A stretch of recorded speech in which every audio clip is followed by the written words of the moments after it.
elite brasileira, sobretudo do mercado financeiro, para fazer o que ele está fazendo. Ou seja, é um presidente praticamente ilhado, ele não vai a lugar nenhum, ele vive apenas dentro do palácio, anunciando o desmonte, anunciando os benefícios que ele vai dar para a empresa multinacional com as privatizações, ou vai dar para a bancada ruralista que sustenta ele aí.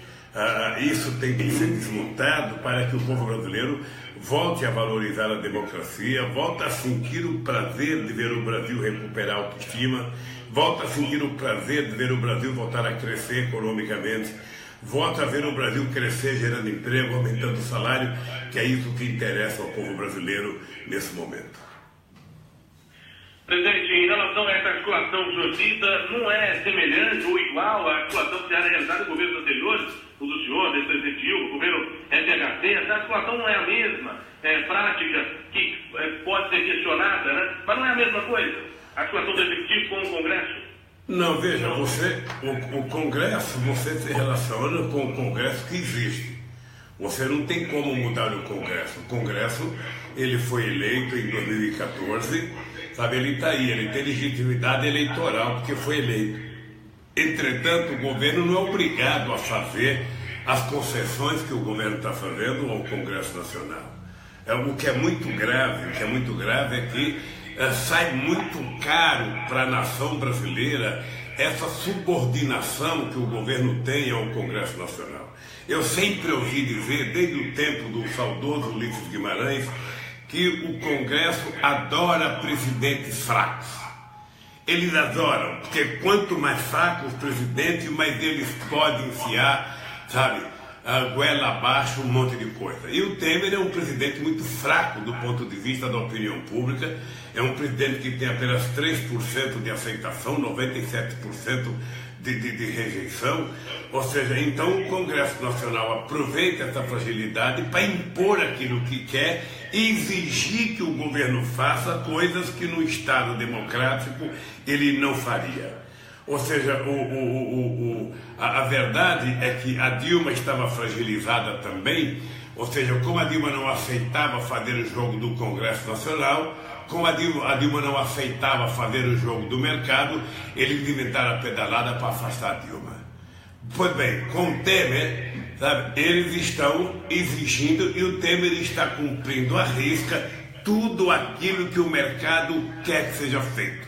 Ou seja, destruir parte da indústria nacional, vender outra parte da indústria nacional e atender e facilitar a vida, sabe, de um conjunto de deputados que agem como se fossem dono do país.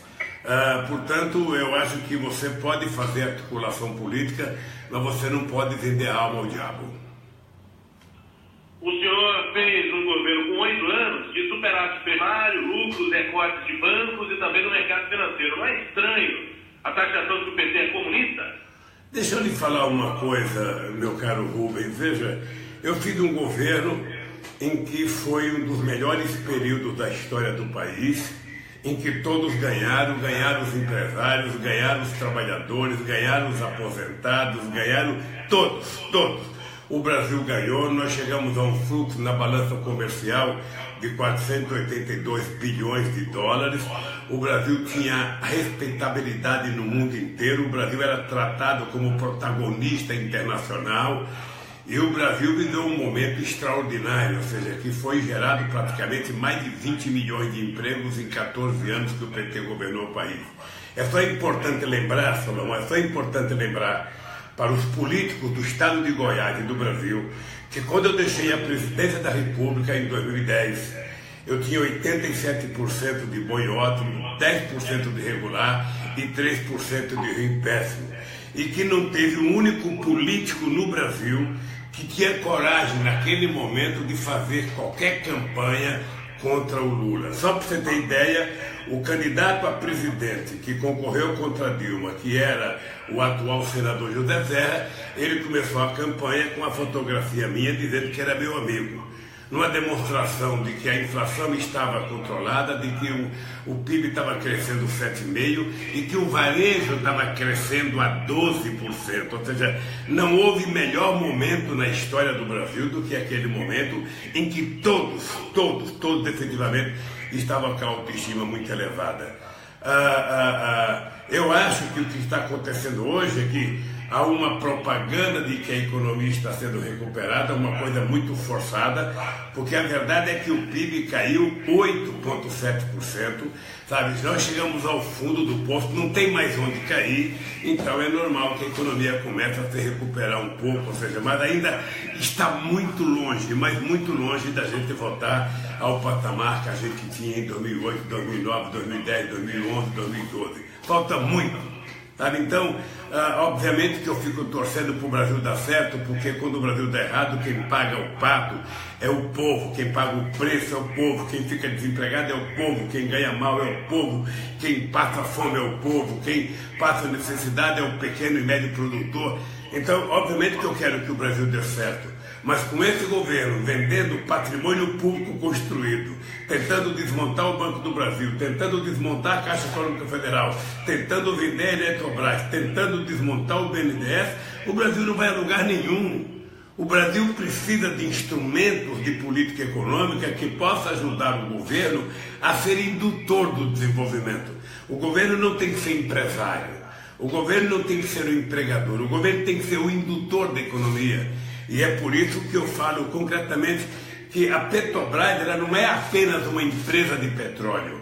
A Petrobras é uma empresa de desenvolvimento, porque dependendo da Petrobras tem centenas de outras empresas, tem milhares de pequenas empresas que dependem dos investimentos que a Petrobras faz, da indústria de óleo, da indústria de gás, da indústria de petróleo, ou seja, da indústria naval que está sendo desmontada. Nós estávamos produzindo navios aqui, agora estamos comprando navios da China, comprando navios da Coreia, ou seja, como se nós fôssemos uma republiqueta, como se nós fôssemos um país insignificante.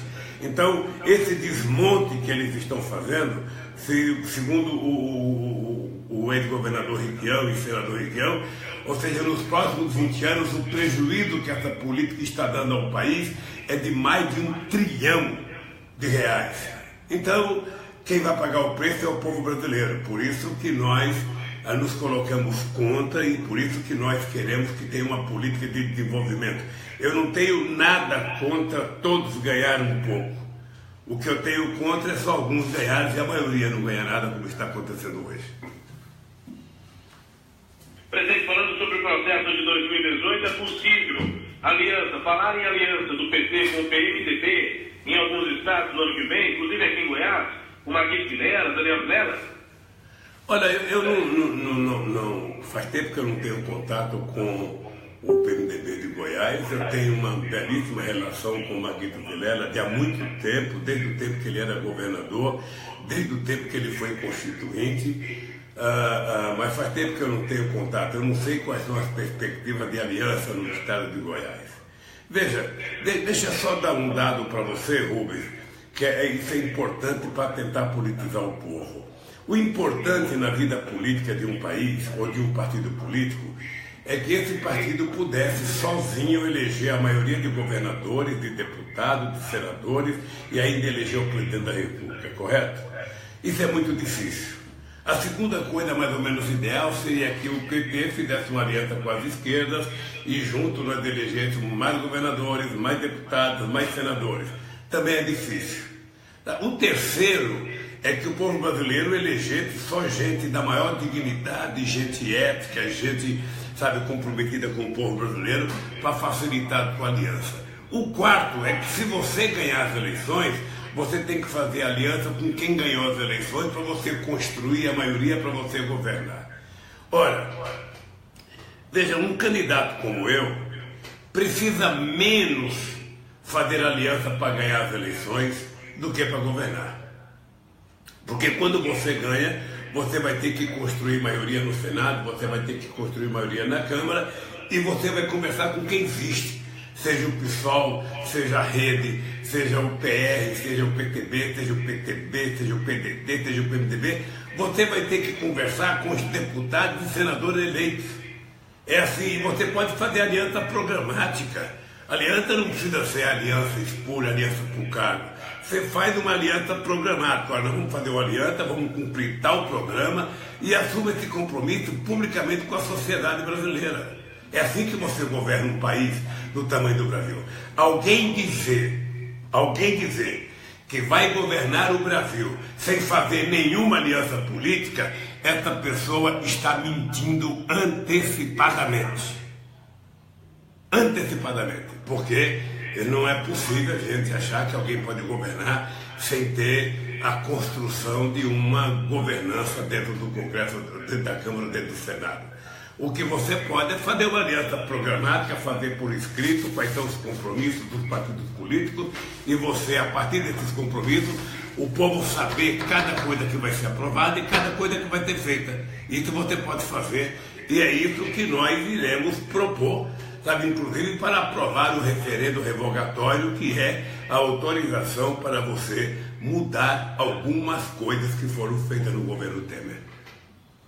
Presidente, vou fazer um pedido só para que a gente melhore um pouco a qualidade da nossa conversa para o nosso ouvinte aqui da 720. Que o senhor aproxime um pouco o telefone para que a gente possa ouvir o senhor mais claramente, mais qualidade aqui na 720, que o senhor aproxime um pouco o telefone. A próxima pergunta, presidente. Há 3 anos, o governador aqui do Goiás, Marconi Perillo, disse em uma declaração que o senhor seria o maior canalha do Brasil. O senhor nunca respondeu. Por que o senhor nunca respondeu? Olha, eu nunca respondi, primeiro porque eu não costumo responder bobagens que algumas pessoas falam. O Marconi Perillo sabe o que ele é, sabe o que ele faz, e eu não posso ficar respondendo. Eu, se passar numa rua, sabe, e um animal qualquer fizer um gesto para mim, eu não vou ficar brigando. Eu estou muito tranquilo, o governador é responsável pelas palavras dele, sabe? E deixa ele continuar falando, porque ele sabe quem ele é e sabe quem eu sou. Presidente, voltando a falar sobre 2018, se o senhor não puder ser candidato, o PT é possível apoiar um nome fora do PT? Ciro Gomes, o PT teria um outro candidato? Qual é a relação do seu pai sobre essa possibilidade real da candidatura do senhor em 2018? Rubens, eu não vejo possibilidade de não ser candidato. Veja, eu estou vendo o carnaval que está sendo feito. Alguém, para ser impedido de ser candidato, alguém tem que ter alguma prova contra essa pessoa e mostrar essa prova. Eu já cansei de desafiar a Polícia Federal da Lava Jato. Eu já cansei de desafiar o Ministério Público da Lava Jato. Eu já cansei de desafiar o Moro. Olha, por que eu falo Ministério Público da Lava Jato e Polícia Federal da Lava Jato? Porque a instituição é uma instituição que eu tenho muita confiança e tenho consciência de que foi o presidente que mais fez para fortalecer essas instituições. Mas, pelo fato da instituição ser forte, as pessoas que compõem essa instituição têm que serem mais responsáveis e muito responsáveis. Portanto, eu tenho desafiado eles, ou seja, eu já cansei de provar a minha inocência e estou esperando que eles provem a minha culpa. Eu não tenho culpa que eles se subordinaram aos meios de comunicação, sobretudo a Rede Globo de televisão, e eles fazem as coisas muito mais para prestar contas. Eu estou implorando para eles apresentarem uma única prova contra mim. Eles invadiram a minha casa com a Polícia Federal. Ou seja, eles foram na casa do Sérgio Cabral, pegaram dólar, pegaram joia, foram na casa do Nussmann, pegaram dinheiro, foram na casa do não sei quem, pegaram dinheiro. Ou seja, eles foram na minha casa, sabe, abriram o meu fogão, abriram a minha televisão. Cada policial com a fotografia, com a máquina fotográfica pendurada no peito, levantaram o colchão da minha cama, não encontraram nada. Por que eles não tiverem coragem, a decência de chamar a imprensa e falar: olha, nós queríamos pedir desculpa ao presidente Lula porque viemos aqui porque suspeitávamos que tinha alguma coisa e não tem nada. Não tiveram a decência, não tiver a decência, a honradez de pedir desculpas à sociedade brasileira. Quando tem alguma coisinha, eles mostram, vão em equipe, sabe, mostram como se fosse um carnaval. Quando não tem, ao invés deles pedirem desculpas para tornar a pessoa que foi investigada honrada, eles preferem se omitir. Então, eles mexeram com quem não deveria mexer, eles estão acusando quem não deveria acusar, e eu estou disposto aí às últimas consequências a brigar, sabe, para poder fazer com que essas instituições passem a respeitar as pessoas. Você só pode condenar uma pessoa quando você tem prova. Você não pode execrar a pessoa nos meios de comunicação. Quando você execra uma pessoa, quando você condena uma pessoa, sabe, pelos meios de comunicação, mesmo que ele seja inocente, ele já está condenado. Então o que eu quero é respeito ao ser humano, é o cumprimento do Estado de Direito Democrático, é o cumprimento da Constituição e é o respeito às pessoas. Se a pessoa cometeu um erro e pagou e roubou, a pessoa tem que pagar, tem que ser presa. Mas é preciso ter um julgamento digno, uma apuração digna para você poder fazer isso. E eu, da mesma forma que eu aprendi desde pequeno a respeitar os outros, eu quero ser respeitado. E por isso, a minha luta para provar a minha inocência já foi feita. Agora eu quero ver a luta deles para provar a minha culpa. Por isso, Rubens, eu tenho consciência de que você é candidato, se o PT quiser, obviamente, se os partidos aliados quiserem. E nesse momento, a gente não está discutindo nem plano A, nem plano B, nem plano C, porque nós ainda não discutimos a candidatura, isso vai ser discutido somente o ano que vem, mas a minha disposição é de concorrer às eleições, se for permitido eu concorrer, se o partido aceitar que eu concorra, porque eu tenho consciência que é possível recuperar o Brasil, consertar o Brasil e fazer o povo brasileiro voltar a ter autoestima, a andar de cabeça erguida nesse país. Presidente, como é que o senhor está avaliando o cenário que está sendo gradativamente apresentado para a eleição do ano que vem, em 2018? Eu gostaria de pedir para o senhor análise sobre dois perfis, digamos assim, diferentes. Primeiro, hoje tem uma pesquisa nova dizendo sobre a avaliação da imagem do apresentador Luciano Huck, e eu faço a pergunta citando o apresentador, mas gostaria de perguntar sobre essa ideia de outsiders, né, que entram na política como se fossem mudar muito a postura no trabalho político, né? E a outra questão é sobre as pesquisas que mostram uma polarização do senhor com Jair Bolsonaro. Esses dois perfis, Bolsonaro e os outsiders da política. Olha, primeiro eu não acredito em outsider. Eu não acredito, sabe, que você possa encontrar alguém na sociedade que fora dos partidos políticos possa salvar esse país. Tudo que eu quero na vida é disputar as eleições com alguém, sabe, com o logotipo da Globo na testa.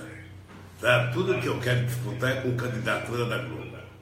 Sabe? Que a Globo escolha o seu candidato, escolha o candidato a presidente, escolha o candidato a vice, assuma o seu candidato para a gente poder fazer a disputa, que eu quero ver o que essa gente pensa e o que essa gente vai propor para o Brasil.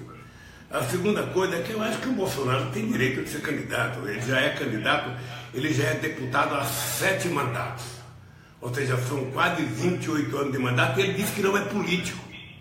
É isso que eu acho engraçadíssimo. Ou seja, o cara tem 7 anos de deputado federal, 7 mandatos, 28 anos dentro do Congresso Nacional e com a maior disfarçatez ele fala que não é político. Ou seja, então, mas eu acho que ele tem o direito de ser candidato, acho que ele tem o direito de defender o que ele quiser defender e cabe ao povo julgar. O povo vai ter um candidato que merece, seja eu, seja Bolsonaro, seja qualquer outra pessoa. Eu não costumo me desfazer das pessoas, quem tem que analisar cada um é o povo brasileiro. O que eu quero é que cada um tenha o direito de poder dizer aquilo que vai fazer, como vai fazer. O povo tem que investigar, o povo tem que saber a vida de cada um, para que o povo possa votar do maior jeito possível. No mais, meu cara, ainda tem uma procura de candidato. Estão procurando quem vai ser o candidato do PSDB. Muitas vezes eu vejo dizer que há uma rivalidade uma disputa entre a extrema-direita, que sou eu, e a extrema-esquerda, que sou eu, a extrema-direita, que é o Bolsonaro, para eles tentarem encontrar um caminho do meio. Eles estão tentando inventar o Hulk, estão tentando inventar o ex-ministro Joaquim Barbosa, estão tentando inventar o Moro, estão tentando inventar não sei quem. Eu acho que cada um inventa o que quiser. Isso é que nem jogo de futebol. Sabe? Na hora que começar o jogo, a gente vai ver quem é que tem garra, quem é que tem força, quem é que tem time e quem é que vai marcar os gols necessários para ganhar a partida. A única coisa que eu quero é, durante o processo de campanha, fazer questão de reviver, sabe, junto com o povo brasileiro, os momentos felizes que esse país viveu, sabe, no meu governo.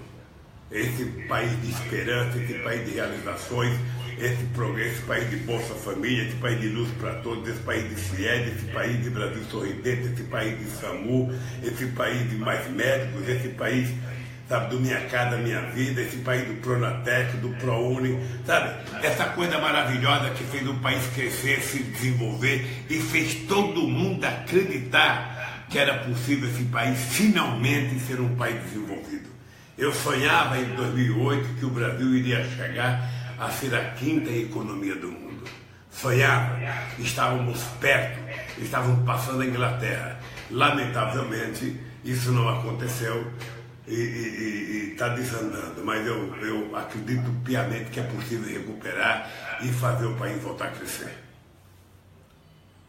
Presidente, para encerrar, e aí eu libero o senhor para a academia e para os eventos que imagino sejam numa agenda intensa, a última pergunta é Operação Lava Jato. De forma geral, a gente conversa aqui constantemente com membros do Ministério Público, da Polícia Federal, e a gente pergunta sempre sobre o impacto, qual é a importância dessa operação para o trabalho deles, né, de investigação, da polícia, etc. Eles dizem que é um marco, que é uma revolução, esse Instituto da Delação Premiada e as referências que a Operação Lava Jato dá para o trabalho de investigação. E também a análise de que a Operação Lava Jato é tão, um marco também na prática política, depois das questões que foram investigadas, apuradas e confirmadas na Justiça. Como é que o senhor, pessoalmente, vê na história da política no país? O senhor estava com uma influência muito grande na política antes da Lava Jato, continua depois dela. Qual é, na visão do senhor, a importância, o peso, o que representou a Operação Lava Jato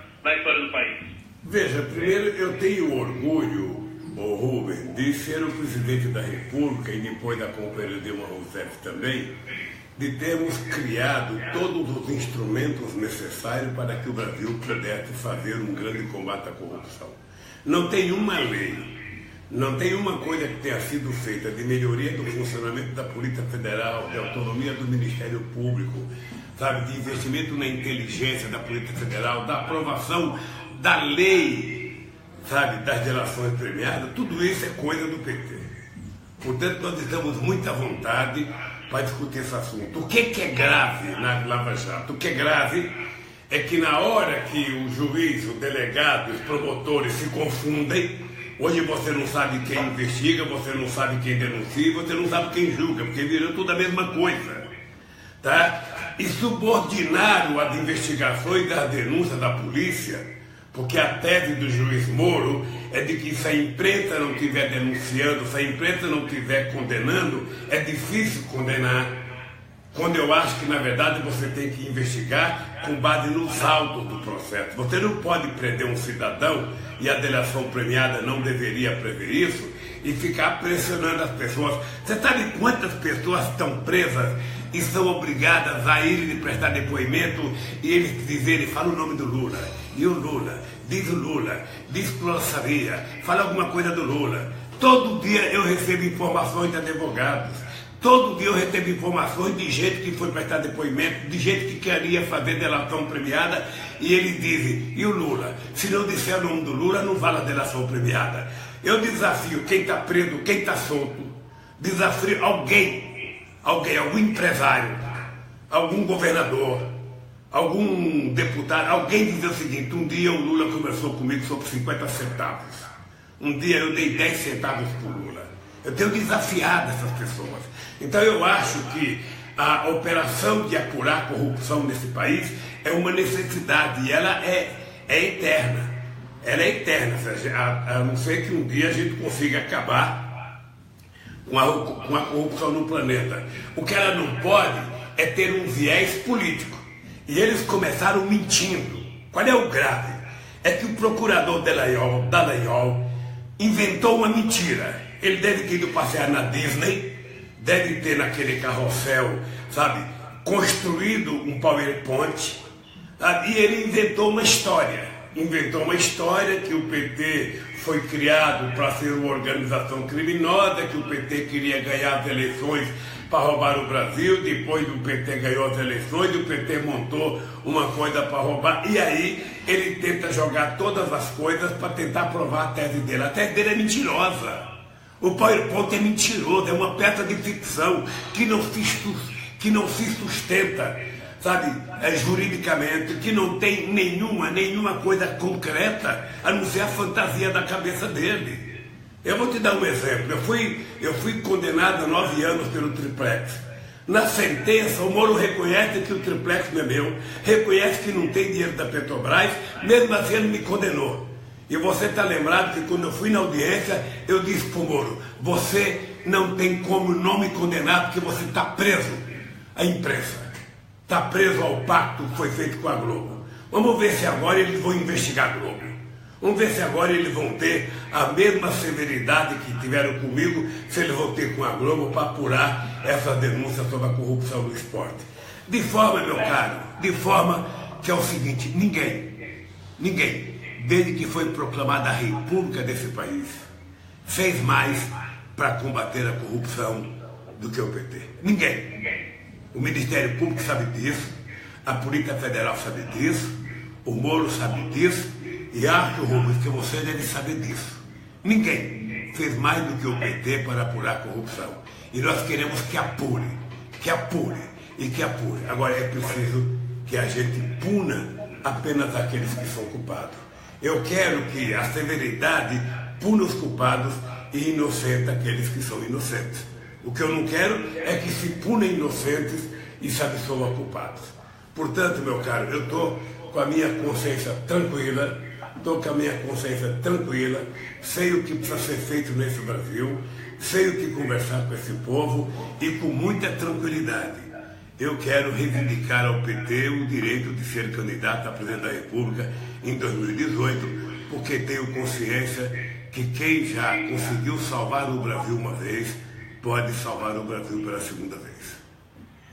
Presidente, agradeço demais a disponibilidade do senhor de conversar conosco aqui, como ouvinte goiano, na Rádio 730, ouvinte do Centro-Oeste, na maior rádio do Centro-Oeste do Brasil. Um prazer ter o senhor aqui conosco na 730, falando sobre todos os temas que a gente abordou na entrevista. E fica o convite, vindo a Goiás, venha também ao estúdio aqui da Rádio 730 para a gente conversar com mais tempo, para abordar também outros assuntos. Um abraço ao senhor, obrigado pela entrevista. Um abraço, Rubens, e assim que a Kátia me convidar, eu vou a Goiânia para a gente poder fazer uma entrevista. Um grande abraço, um bom dia para vocês e nós vamos ter muita oportunidade para conversar. Um abraço a todos vocês.